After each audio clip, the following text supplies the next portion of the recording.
صفحہ نمبر 6 آیت نمبر ہے 15۔ بسم اللہ الرحمن الرحیم۔ الحمد للہ رب العالمین والصلاة والسلام علی سید الانبیاء والمرسلین وعلی آلہ واصحابہ اجمعین۔ اما بعد فاعوذ باللہ من الشیطان الرجیم۔ بسم اللہ الرحمن الرحیم۔ من اہتدى فإنما يهتدي لنفسه ومن ضل فإنما يضل عليها ولا تزر وازرة وزر أخرى وما كنا معذبين حتى نبعث رسولا۔ صدق اللہ مولانا العظیم۔ من اہتدى، جو شخص سیدھی راہ چلا، فإنما يهتدي لنفسه، یقیناً اس کا سیدھی راہ چلنا اسی کے لیے فائدہ مند اور مفید ہے۔ ومن ضل، جو سیدھی راہ سے ہٹا، فإنما يضل علیہا، گمراہی کا وزن اسی کی گردن پر ہے۔ یہ اسلام اور قرآن کریم نے مسلمان کو ایک ایسا اصول سمجھایا ہے، اگر مسلمان کو یہ اصول سمجھ آ جائے، یہ کبھی بھی کسی دوسرے پر احسان کر کے جتلائے نہ، اس کو تانا نہ دے، اور کبھی بھی اپنی نیکی کی تشہیر اور شہرت کو پسند نہ کرے، بلکہ آگے بڑھ کر پھر کبھی نیکی کے بعد یہ داد بھی وصول نہ کرے، اگر یہ بات سمجھ آ جائے۔ قرآن کریم نے ارشاد فرمایا، جو سیدھی راہ چلا، جس نے خیر کا کام کیا، جس نے نیکی کا کام کیا، بھائی اس کا فائدہ اسی کو ہے۔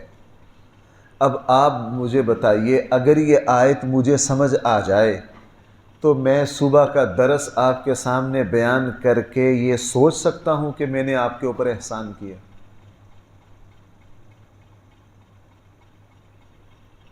آپ میرے ساتھ نیکی کر کے یہ سوچ سکتے ہیں کہ ہم نے مفتی صاحب کے ساتھ فلاں نیکی کی؟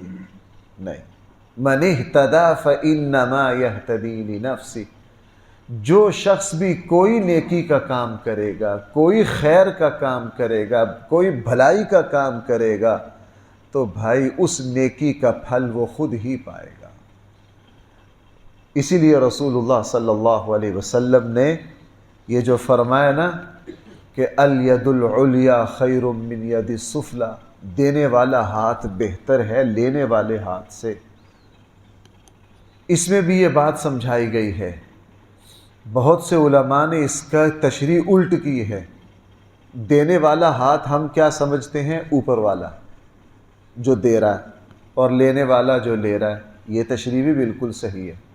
بعض اہل علم نے اس کی بڑی گہری تشریح کی ہے۔ انہوں نے کہا نہیں جناب، یہاں لینے والا ہاتھ جو ہے نا وہ اوپر ہے۔ بھائی لینے والا ہاتھ کیا ہے؟ دینے والا ہاتھ نیچے ہے۔ کیا مطلب؟ آپ زکوٰۃ دے رہے ہیں، زکوٰۃ بھائی آپ کے مال کی میل کچیل ہے یا نہیں؟ آپ مال دے رہے ہیں، نمبر 2 اپنا فریضہ ادا کر رہے ہیں، نمبر 3 اپنے مال کا شر نکال رہے ہیں، نمبر 4 اپنا وہ مال نکال رہے ہیں، اگر نہ نکالا تو کل قیامت والے دن یہ مال اژدہا بن کے گردن میں آئے گا کہ نہیں؟ قرآن کہہ رہا، صحیح احادیث ہے۔ اب آپ نے تو دیا یہ نکما مال، اور جس بندے کو دیا اس کے ذریعے آپ کو کیا مل رہا ہے؟ ثواب، بھلائی، خیر، اللہ کی رضا، اللہ کی رضا۔ تو بھائی یہاں دینے والا بہتر ہوا، لینے والا بہتر ہوا؟ یہاں تو لینے والا بہتر ہوا کہ اس سے ہمیں خیر مل رہی ہے، اس سے ہمیں کیا مل رہی ہے۔ اس لیے ایک مسلمان اس سبق کو اگر پکا کر لے، یاد کر لے، میں نے عرض کیا وہ کبھی کسی نیکی کو نہ جتلائے، کبھی اپنی نیکی کی شہرت پسند نہ کرے، کبھی لوگوں سے داد نہ سمیٹے، اس کو یہ پتہ ہوگا کہ میں نے جو کچھ کیا ہے بھائی کس کے لیے کیا ہے؟ اپنے لیے کیا۔ من اہتدی، جو شخص سیدھی راہ چلا، فإنما یہتدی لنفسہ، یقیناً اس کا سیدھی راہ چلنا اسی کے لیے فائدہ مند ہے، اسی کے لیے مفید ہے۔ ومن ضل فإنما یضل علیہا، جو شخص گمراہ ہوا، جس نے کوئی گناہ کیا، یقیناً بھائی اس کے گناہ اسی کی گردن پر۔ ایک آدمی ہے، اس نے دوسرے کے ساتھ بے ایمانی کی ہے، بے انصافی کی ہے، دوسرے سے رشوت لی ہے یا کرپشن کی ہے، دوسرے کا حق مارا ہے، دوسرے پر ظلم کیا ہے، ان ساری شکلوں میں بظاہر آنکھ یہ کہہ رہی ہے کہ زیادتی دوسرے کے ساتھ ہوئی ہے، حالانکہ حقیقت میں بھائی اس نے زیادتی خود اپنے ساتھ کی، اس نے اپنے ساتھ کی۔ آگے قرآن کریم نے ارشاد فرمایا وَلَا تَزِرُ وَازِرَةٌ وِزْرَ أُخْرَى، اور نہیں اٹھائے گا ایک آدمی کا بوجھ دوسرا، ایک کی ذمہ داری دوسرے پر نہیں آئے گی۔ یہ باتیں قرآن نے دو جگہ فرمائی ہیں، بھائی ذرا اس کو سمجھا۔ یہ جو آج کی آیت ہے نا، اس میں تین باتیں ہیں، تینوں بڑی اہم ہیں، اور یہ اور اس سے اگلی بات وہ تو بہت گہری ہے، اہل علم نے اس پر بہت کچھ لکھا ہے، اور اس میں علماء کی رائے بھی بہت مختلف ہے، میں آگے عرض کرتا ہوں۔ دوسری بات قرآن یہ کہہ رہا ہے کہ ایک آدمی کی ذمہ داری دوسرے پر نہیں ڈالی جائے گی، ایک آدمی کا وزن بھائی دوسرے پر ڈالا نہیں جائے گا۔ سورہ بنی اسرائیل بھائی مکی صورت ہے، اس میں معراج کا ذکر ہے۔ معراج کہاں ہوئی ہے رسول اللہ صلی اللہ علیہ وسلم کو؟ مدینہ میں یا مکہ میں؟ مکہ میں ہوئی ہے، بالکل بات واضح ہے، مکہ میں ہوئی ہے۔ سورہ بنی اسرائیل بھی مکی ہے، اور یہ بات سورۃ النجم میں بھی ہے۔ سورہ نجم بھی مکہ کی ابتدائی صورتوں میں سے ہے۔ لہٰذا اس آیت کا مطلب یہ ہے کہ ایک آدمی کا ایمان دوسرے کو کوئی فائدہ نہیں دے گا، ایک آدمی کا کفر دوسرے کو کوئی نقصان نہیں دے گا۔ ابو جہل کفر پر مرا، اس کے بیٹے عظیم الشان صحابی ہیں حضرت اکرمہ رضی اللہ عنہ۔ حضرت اکرمہ رضی اللہ عنہ کا ایمان لانا ابو جہل کو بھائی کو فائدہ دے گا، اور ابو جہل کا کفر حضرت اکرمہ کے ایمان کو کوئی فائدہ، حضرت اکرمہ کو کوئی نقصان نہیں۔ امام الانبیاء صلی اللہ علیہ وسلم کا ایمان زمین و آسمان سے زیادہ بڑا ہے، لیکن اس سے ابو لہب کو کوئی فائدہ نہیں ہوگا، اور ابو لہب کے کفر کا رسول اللہ صلی اللہ علیہ وسلم کو کوئی نقصان نہیں ہوگا۔ ایمانیات ہر بندے کی اپنی اپنی ہیں، ایک بندے کے ایمان کا اس کے بھائی اور اس کے بیٹوں کو کوئی فائدہ نہیں ہوگا۔ باقی رہا نیک عملوں کا فائدہ، وہ ایک دوسرے کو فائدہ پہنچتا ہے۔ اس لیے یہ آیتیں ہمارے یہاں کچھ دوست ایسے ہیں جو ایصال ثواب کا انکار کرتے ہیں، وہ ان دو آیتوں کو سب سے زیادہ پڑھتے ہیں، اللہ تزر وازرۃ وزر اخری، اور سورہ نجم کی آیت ہے وَأَن لَّيْسَ لِلْإِنسَانِ إِلَّا مَا سَعَىٰ۔ تو یہاں ان دونوں آیتوں میں ایمان مراد ہے، دونوں مکی صورتیں ہیں، مکی صورتوں میں صرف ایمانیات تھیں، نیک عمل وہاں ابھی تھا نہیں۔ باقی رہا نیک عمل سے ایک دوسرے کو فائدہ پہنچنا، بھائی وہ فائدہ پہنچے گا۔ دعا نیک عمل ہے، بھائی دعا کے ایک دوسرے کو فائدہ پہنچتا ہے کہ نہیں؟ رسول اللہ صلی اللہ علیہ وسلم پر درود و سلام پڑھنے سے اللہ کے نبی پر بھی رحمتیں برستی ہیں، اور بھائی ہم پر بھی رحمتیں برستی ہیں۔ رسول اللہ صلی اللہ علیہ وسلم نے 2 دمبے ذبح کیے، ایک اپنے لیے اور ایک دمبا بھائی کس کے لیے کیا تھا؟ اب اللہ کے نبی کے ذبح کیے ہوئے دمبے کا فائدہ بھائی ساری امت کو پہنچا یا نہیں؟ ساری امت کو پہنچا۔ رسول اللہ صلی اللہ علیہ وسلم نے ارشاد فرمایا جب کسی مسلمان کا انتقال ہو جاتا ہے تو اس کی نیک اولاد کا جو عمل ہوتا ہے ماں باپ کو اس کا ثواب ملتا رہتا ہے۔ کسی کو علم سکھا دیا، کسی نے مسجد بنا دی، وہ صدقہ جاریہ مسلسل چلتا رہے گا۔ قرآن کریم کسی کو پڑھا دیا، اس کا ثواب چلتا ہی رہے گا۔ ایک صحابی نے رسول اللہ صلی اللہ علیہ وسلم سے پوچھا تھا کہ میرا چھوٹا سا بچہ ہے، وہ نابالغ ہے، وہ یہ نیکیاں کرتا ہے، تو رسول اللہ صلی اللہ علیہ وسلم نے فرمایا کہ آپ کے اس بچے کا نیک عمل آپ کے کھاتے میں لکھا جائے گا۔ جب بچے نابالغ ہوں تو بچے یہاں مثلا ناظرہ پڑھنے آتے ہیں بچے، جتنے بچے ناظرہ پڑھ رہے ہیں سارا ثواب کس کو جا رہا ہے؟ والدین کو جا رہا ہے۔ تو نیک عملوں کا ایک دوسرے کو فائدہ پہنچتا ہے۔ مولانا قاسم صاحب نانوتوی رحمہ اللہ ایک مرتبہ بیٹھے تھے تو ایک صاحب، ان کے خادم جو ہیں نا، ان کو پنکھے سے ہوا دے رہے تھے اور سامنے کچھ اہل علم بیٹھے تھے۔ ایک صاحب نے سوال کیا کہ جی ایک بندے کا نیک عمل دوسرے کو فائدہ پہنچائے گا کہ نہیں؟ تو حضرت نے فوراً سوال کیا، بھائی یہ میرا خادم مجھے پنکھے سے ہوا دے رہا ہے، آپ کو ہوا آ رہی ہے کہ نہیں؟ کہنے لگا جی آ رہی۔ کہنے لگا یہ تو ہوا مجھے دے رہا ہے، یہ تو ہوا مجھے دے رہا ہے۔ جب ہوا مجھے دے رہا ہے، اس کی نیت بھی مجھے ہی ہوا دینے کی ہے، تو بھائی تجھے فائدہ پہنچ رہا ہے کہ نہیں؟ کہے گا پہنچ رہا ہے۔ یہی معاملہ نیک عمل کا ہے۔ بھائی مجھے ایک بات بتاؤ، مجھے اس پر بڑا، آپ کو پتہ ہے میں جب بھی اس موضوع پر آتا ہوں میں بہت دلیلیں عرض کرتا ہوں۔ اگر کسی شہر میں اچھائی کا حکم دینے والے موجود ہوں تو پورے شہر سے عذاب ٹل جاتا ہے کہ نہیں؟ صحیح بخاری میں ہے۔ اگر کسی شہر میں نہی عن المنکر کرنے والے موجود ہوں تو اللہ تعالیٰ پورے شہر پر سے عذاب ٹال دیتے ہیں کہ نہیں؟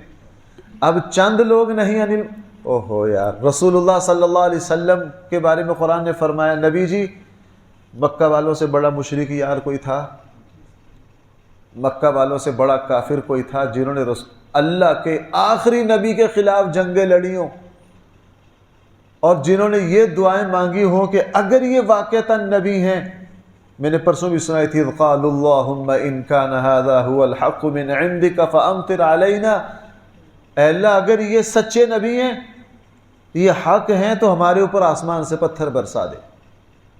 یعنی توبہ نعوذ باللہ، حق سے اتنی نفرت، رسول اللہ صلی اللہ علیہ وسلم سے اتنی نفرت۔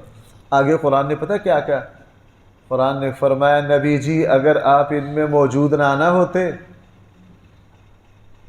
اگر آپ ان میں موجود نہ ہوتے تو ہم ان پر عذاب بھیج دیتے جہاں آپ موجود ہوں گے۔ آپ کی وجہ سے ابو لہب پر بھی عذاب۔ اب بھائی رسول اللہ صلی اللہ علیہ وسلم کی برکت سے پورا مکہ جو ہے وہ عذاب سے محفوظ ہوا کہ نہیں؟ محفوظ ہوا۔ آپ کو پتہ ہے وہ مشہور حدیث ہے کہ جب کسی قوم پر عذاب کے لیے اللہ تعالیٰ نے فرشتے بھیجے تو کہا ایک فلاں عابد ہے، آپ کی عبادت کرتا ہے، تو اللہ تعالیٰ نے فرمایا اس سمیت پوری بستی کو ملیا میٹ کر دو، اس لیے کہ یہ نہی عن المنکر کا فریضہ ادا۔ اگر کسی خطے میں کوئی عالم دین، کوئی اللہ کا نیک بندہ، کوئی دین کا خادم، کوئی مسلمان نہی عن المنکر کر رہا، جب تک وہ نہی عن المنکر کر رہا، برائی سے روک رہا ہے، اس کی وجہ سے عذاب نہیں آئے گا۔ غزوہ بدر میں بھی اس طرح کی بات ہے، میں اس کو چونکہ وہ عوامی بات نہیں ہے، اس کو عوام میں بیان بھی نہیں کرنا چاہیے۔ حضور نے کیا فرمایا تھا؟ عمر کی رائے کی وجہ سے عذاب کیوں جی؟ صحیح بخاری میں ہے یا نہیں؟ اس طرح کی باتیں ہیں۔ لہٰذا یہ کہنا کہ ایک آدمی کی نیکی دوسرے کو فائدہ نہیں دیتی، یہ غلط ہے۔ اچھا جب ہم اس کو ٹھیک کرتے ہیں تو پھر کمرشل لوگ آ جاتے ہیں، پھر کاروباری لوگ آ جاتے ہیں، وہ کہتے ہیں کہ تم کچھ نہ کرو، ہم قرآن پڑھ پڑھ کے آپ کو سارا بخشوا دیں گے، بس پیسے دیو سانو۔ وہ میں نے ایثار ثواب پر جمعہ پڑھایا تو ایک وہ مولوی صاحب جو کہتے ہیں بھابیاں پیچھے نماز نہیں ہوتی، وہ بھی مجھ سے بیان لینے آگے، جی آپ نے فلاں بیان کیا وہ ہمیں دے دیں۔ میں اندر سے تو سمجھ گیا، میرے زبان سے نکلا، میں اگر مجھے پتہ ہے آپ کو میرے اس بیان کی کیوں ضرورت ہے، چونکہ اس میں آپ کا جو کمرشل اور کاروبار معاملات ہے نا، آپ کو دلیل دینے میں آسانی ہوگی۔ دوسری طرف کیا کرتے ہیں؟ حاجی صاحب حج کرو، اس کے بعد سود کھاؤ، حرام کھاؤ، سب کچھ کرو، بس ہم 3-4 مولویوں کو 4 مہینے کے لیے 6 مہینے کے لیے آپ تنخواہ پہ رکھ لو، آپ کے ابا کی قبر پر قرآن پڑھ پڑھ کے آپ کو بخشوا دیں گے۔ بھئی جس بندے نے حرام کھایا ہے، جس بندے نے کبھی زکوٰۃ نہیں دی، جس بندے نے بہنوں کی جائیداد کھا کے گیا ہے، بیٹیوں کو کچھ نہیں دیا، تو جناب مولوی صاحب کا قرآن، اور وہ قرآن بھی ہمارے اس قبرستان میں ایسی ہستیاں نہیں ہیں جن کی پکی تنخواہ ہے، وہاں بیٹھے پڑھ رہے ہوتے ہیں۔ میں یہاں عصر کے بعد کئی دفعہ گیا ہوں، مدرسوں کے استاد بچے لے کر آئے ہوتے ہیں، بچے قبر کے دائیں بائیں بیٹھے ہوتے ہیں، مولوی صاحب کونے میں موبائل پر فیس بک کھول کے بیٹھے ہوتے ہیں، بچے آپس میں شرارتیں کر رہے ہوتے ہیں۔ تو ٹھیکہ ختم ہوا ہوتا ہے عصر سے لے کے مغرب تک، ایک قرآن کتنے کا جی؟ 30,000 کا۔ ایک قرآن کتنے کا؟ 30,000 کا۔ یہ دونوں باتیں غلط ہیں۔ دونوں باتیں کیا ہیں؟ غلط ہیں۔ دونوں باتیں غلط ہیں۔ ایک طرف افراط و تفریط ہے، ایک طرف یہ ہے کہ ایک کی نیکی دوسرے کو فائدہ ہی نہیں دیتی۔ میں نے آپ کے سامنے 10 مثالیں قرآن و سنت سے رکھی ہے، فائدہ ملتا کیوں نہیں ہے؟ اور دوسری طرف یہ ہے کہ اس نیکی کا فائدہ ملتا ہے جو مخلصانہ ہو، بھائی جو کیسی ہو؟ بے لوث ہو، اللہ کے لیے ہو، وہاں مقصد کاروبار اور مفادات نہ ہو، وہاں سے ایک دوسرے کو فائدہ ملتا ہے۔ اس لیے فرمایا وَلَا تَزِرُ وَازِرَةٌ وِزْرَ أُخْرَى، ایک بندہ دوسرے بندے کا وزن نہیں اٹھائے گا، ایک کا فریضہ دوسرے کو فائدہ نہیں دے گا۔ فرائض ہر بندے کے اپنے اپنے ہیں۔ نماز ایک بندہ دوسرے کی جگہ نماز نہیں پڑھ سکتا، ایک بندہ دوسرے کی جگہ روزہ، صرف حج کو اللہ کے نبی نے مستثنا کر دیا۔ اللہ کے نبی کر سکتے ہیں، صاحب شریعت ہیں، بھائی کیا ہے صاحب؟ صرف حج کا استثناء ہے اسلام میں۔ ایک مسلمان بڑھاپے کی وجہ سے، بیماری کی وجہ سے، کسی معقول وجہ سے حج پر نہیں جا سکا، اور اب اس کو صحت کی امید بھی نہیں ہے یا بوڑھا ہو گیا، تو حج بدل بھائی کروا سکتا ہے کہ نہیں؟ صرف حج کو استثناء حاصل ہے کہ اپنی جگہ کسی دوسرے کو حج پر بھیج دے۔ نماز میں کوئی استثناء نہیں ہے، ہر بندے نے نماز اپنی پڑھنی، ہر بندے نے اپنے مال میں سے زکوٰۃ دینی ہے، باقی فرائض ہر بندے نے خود سے ادا کرنے ہیں۔ اور حج کے اندرونی طور پر بھی کچھ جگہ آسانیاں، ایک مسلمان بوڑھا ہے، وہ کنکریاں مارنے تک نہیں جا سکتا، یا اللہ نہ کرے ایسی بیماری آ گئی ہے کہ کنکریاں نہیں مار سکتا، تو وہ کسی دوسرے کو اپنا خلیفہ نائب بنا سکتا ہے، وہ اس کی جگہ کیا کر دے؟ اس کی جگہ کنکریاں مار دے۔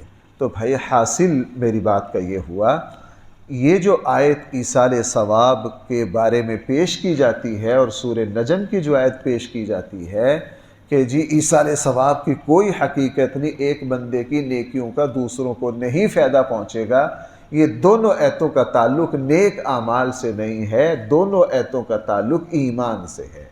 بھائی دونوں آیتوں کا تعلق کس سے ہے؟ دونوں مکی صورتیں ہیں، سیاق و سباق جو ہے وہ خود بتا رہا ہے کہ یہاں کسی نیک عمل کا تذکرہ نہیں ہے، باقی نیک عملوں سے ایک دوسرے کو فائدہ بالکل پہنچتا ہے، فائدہ پہنچتا ہے، لیکن اس نیک عمل کا جو بے لوث ہو، بغیر کسی غرض کے ہو، صرف اور صرف اللہ کے لیے ہو، وہاں دنیاوی کوئی مفاد، آپ یوں کہہ لیجئے پہلے وہ نیک عمل ہو پھر اس کا فائدہ آگے پہنچے گا، وگرنہ اس کا کوئی فائدہ نہیں ہے۔ اس سے آگے قرآن نے فرمایا وَمَا كُنَّا مُعَذِّبِينَ، ہم ہرگز عذاب دینے والے نہیں ہیں کسی بھی قوم کو، حَتَّى نَبْعَثَ رَسُولًا، جب تک ہم ان لوگوں کی طرف رسول نہ بھیج دیں۔ یہ ایک بہت علمی مسئلہ ہے۔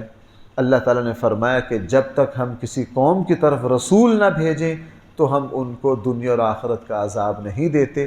اس میں اہل علم کی کافی تفصیل ہے، اور اہل علم نے کافی تفصیل لکھی ہے، چونکہ وہ ایک مستقل تفصیلی مسئلہ ہے، تو کل کے درس میں ذرا اس کو کھول کر بیان کرنے کی کوشش کروں گا۔ اللہ تعالی ہم سب کو صحیح فہم عطا فرمائے۔ الحمدللہ رب العالمین، والصلاة والسلام علی سید الانبیاء والمرسلین وعلی آلہ واصحابہ اجمعین۔ ربنا آتنا فی الدنیا حسنہ وفی الآخرة حسنہ وقنا عذاب النار۔ صلی اللہ تعالی علی خیر خلقہ سیدنا و مولانا محمد وآلہ واصحابہ اجمعین۔